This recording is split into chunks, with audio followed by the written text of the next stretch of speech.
Hey folks, how's it going? So anyone who's worked in a cubicle, like mine, will tell you that it gets really dull and dreary in here after a while. And posters can only do so much, pictures can only do so much, especially for an aquarium hobbyist like myself. I gotta have a tank.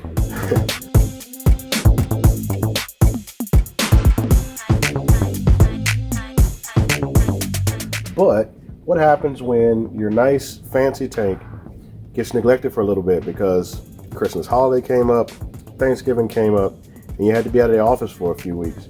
What do? Do you panic? Are your fish going to live through it? Are you going to come back to a tank full of blackbeard algae? Well, the answer is no, and I'll tell you why. This tank in front of you is my pride and joy here at the office. It keeps me calm. When I'm stressed out about stuff at work, I can just look over to my left, look at a couple of my shrimp, my Hemianthus, and my Betta Fish. And you know what? It's not so stressful after all. And a lot of people say, you know what do you got to complain about? You're working in an air-conditioned building all day. And you're right. I'm not complaining about it. But everyone's job has its stressors. And this bad boy right here, this helps me through mine. So, as you can probably see, this tank has been a little bit neglected. And that's what happens when you go away on holiday and you can't get to the office for a couple of weeks at a time. Don't worry, your fish aren't going to die. And there's a couple of things you can do to prevent that from happening. The cool thing about having friends in the hobby, especially coworkers who also have tanks, is you can rely on each other when you really need them to during those long periods of time when you're going to be out of the office for a couple of weeks. In this particular instance, I have a coworker who fed my fish for me whenever I wasn't around, and only because I asked her to. Didn't do any of the actual maintenance on the glass, cleaning the glass, siphoning the tank, doing water changes. I pretty much wanted her to stay away from the tank in that aspect because I wanted to show you the worst case scenario that could happen when you neglect your tank for a period of time. Now, some people will look at this tank and they'll say, dude, your tank's not that bad. You wipe your glass down and you're good to go. But for me, I like to keep the tank as pristine as possible. Now, I do leave algae on the back wall of the aquarium so that the shrimp can have something to graze on, aside from the plants and everything in there, while I'm away from the tank for long periods of time. So, with the issue of feeding being taken care of by a coworker, and by request, no water changes or other maintenance being done to the tank, this is what you have before you. You have some diatomaceous algae growth on the glass. You got a few areas in the back where my dwarf baby tears and my Monte Carlo have uprooted or been uprooted by either the Betta fish or some of the shrimp in there. And some of the stems and leaf litter have caught themselves in the overflow in the back of the aquarium. And that's not too uncommon. It happens from time to time. But aside from the algae and a little bit of leaf litter, so to speak, it didn't fare too bad. Now, this tank went 3 weeks without my constant love and attention. But like I said, with the help of coworkers to make sure your fish are fed, it's not really that big a deal. In fact, I've gone at least a week and a half to 2 weeks without feeding, and the fish have been fine when I came back. There's this huge fear that if you don't feed your fish every day, multiple times a day, then you're doing your fish a disservice. Yeah, in some instances, if you're target feeding for a specific reason, like breeding or to fatten your fish up, then yeah, you want to feed multiple times a day or on a regimented schedule. The fish in the wild, they don't feed the way that we feed in the home aquaria, and it's okay for you to go a week without feeding your fish if it's necessary. I'm not advocating abusing your fish by not feeding them, but I am saying that fear that, oh my God, my fish are going to die if I haven't fed them in a day or two, put that aside. It's unwarranted. So before I get into the details of cleaning this tank, I want to dive inside and show you a little bit of what's in there.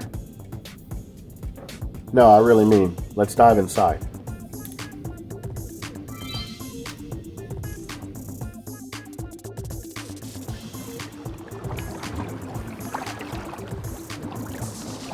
Boom, underwater. From the outside, it may not look that bad, but once you actually dive into the tank, There's a couple of reasons why I feel like I needed to go in here and get it cleaned up.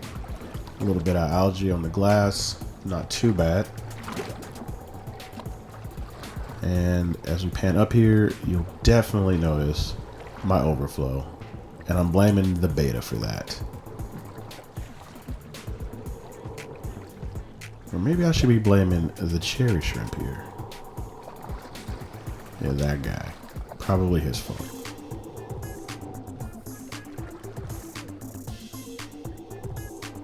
Whoever you're blaming, it's definitely not this guy.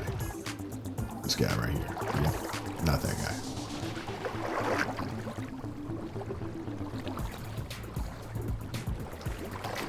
There he is. That's Tomato. He's the reason for the overflow being clogged up. I know it because I've seen him do it. He gets my carpeting plants, he adds them to his bubble nest, he clogs up my filtration system. Not cool, dude.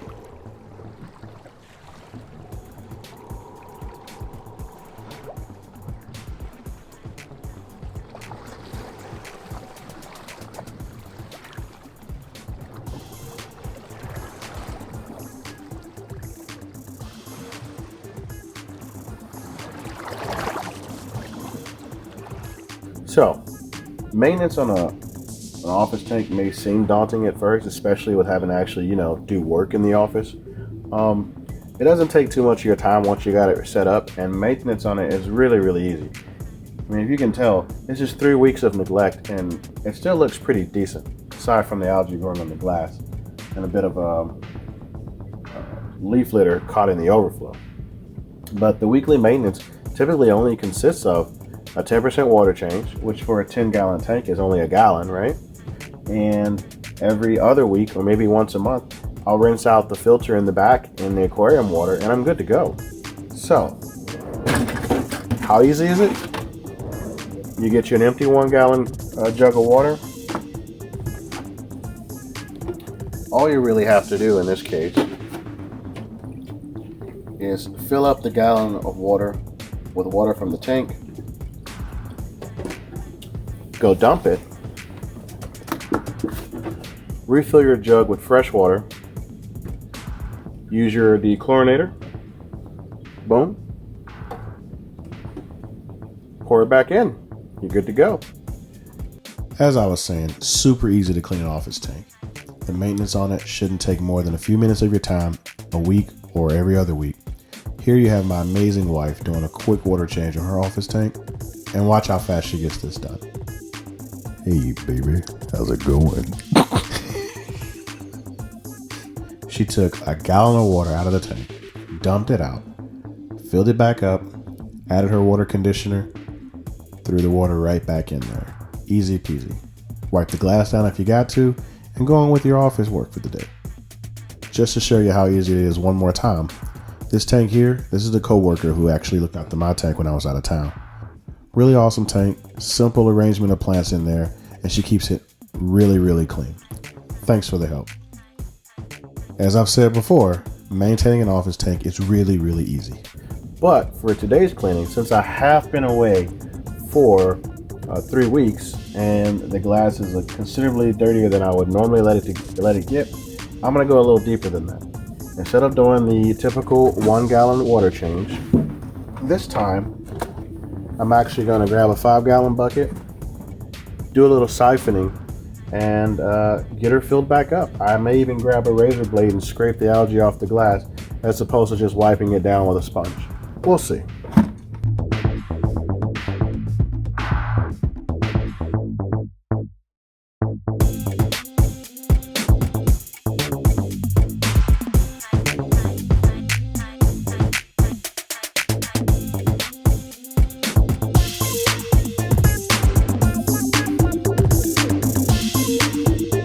Little neat trick I learned. Get you a clamp from a local hardware store, clamp your siphon hose onto your bucket. That way you make the one-man job a lot easier.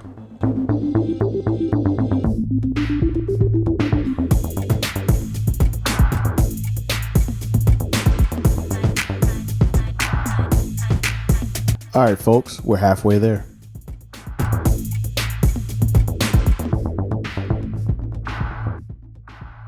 All right, I had to slow it down because this little device is pretty cool. It's just a submersible pump. It makes handling these 5-gallon buckets a breeze. One cool feature is it has an adjustable flow rate on there so that you can control how much water you're pumping back into your aquarium. I'll put the link in the description below.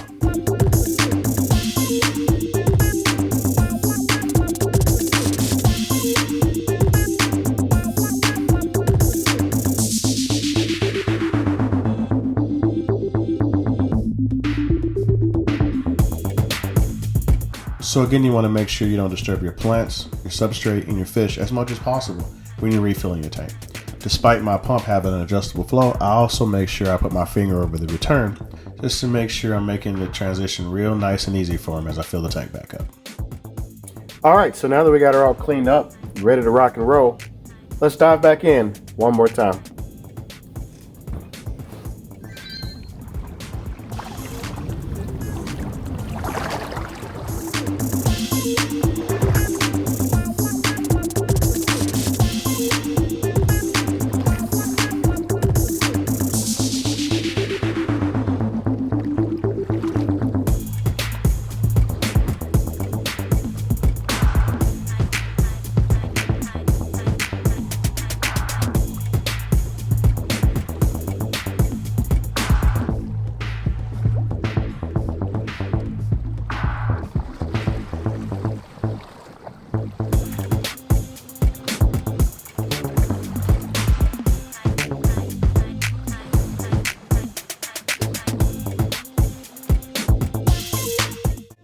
And when you're all done, you sit back and you enjoy your tank.